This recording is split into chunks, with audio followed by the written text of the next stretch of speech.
Application of derivative থেকে একটা ভীষণ ভীষণ ইম্পর্টেন্ট টাইপের প্রবলেম। তো দেখি আমরা প্রবলেমটা কি বলছে এখানে। Let f maps r to r, this is the set of real number and also this is be a differentiable function such that f dash x is greater than fx. এটা কি দেওয়া আছে না, derivative of fx is greater than the function fx for all x belongs r and f of 0, this is 1, it is also given. Then f of 1 lies in the interval, এই interval গুলোর ভিতরে কোন ইন্টারভ্যালে লাই করবে আমাদেরকে find out করতে হবে।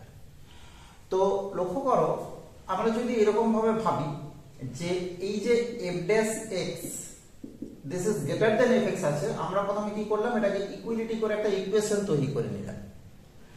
তো এবার এই যে f dash x this means df by dx, right?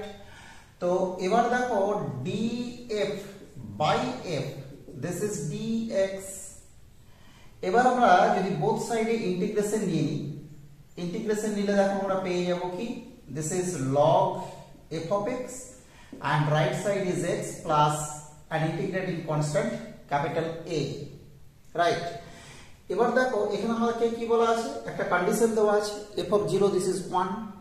এবার আমরা কি করছি না, বোথ সাইডে x equal to 0 পুট করছি, তার মানে পেয়ে যাচ্ছি log of f of 0 this is 0 plus a and this gives a, this is equal to log 1 and log 1 because because f of 0 this is given by 1 and log 1 is 0, so we get a, this is equal to 0।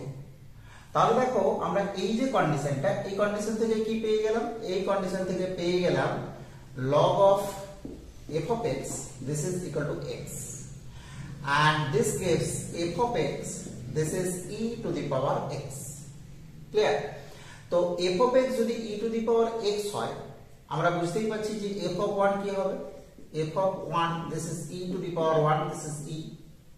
তো আমরা দেখো এখানে greater than এর জায়গাটাতে কি করেছিলাম, equality নিয়েছিলাম, তার মানে কি পাবো, এখান থেকে যে ভ্যালুটা পাবো সেটা হচ্ছে lowest value of f of 1, clear? তো lowest value of f of 1 this is e। এবার এখানে দেখো আমরা অপশনে দেখতেই পাচ্ছি একটা জায়গাতে e আছে, বাকিগুলোতে root e, 1 by e, 0 etcetera আছে। এবার আমরা যদি এই রাইট সাইডটাকে একটু ভেবে নিতে চাই, আমরা দেখতেই পাচ্ছি যে x এর ভ্যালুটা যখন আমরা কি করব, ইনক্রিজ করব টু ইনফিনিটি, ইনফিনিটিতে ইনক্রিজ করব, e to the power x this is tends to also infinity, so f of x is tends to infinity as x tends to infinity। So এখান থেকে আমরা দেখো পরিষ্কার বুঝতে পেরে যাচ্ছি যে আমাদের এই f of 1 must be lies on e to infinity, okay? So our correct option is option number D। Very simple problem but interesting problem because we use the application or we use the property of derivative and integration we make here, okay? Thank you, দেখতে থাকো math A to Z।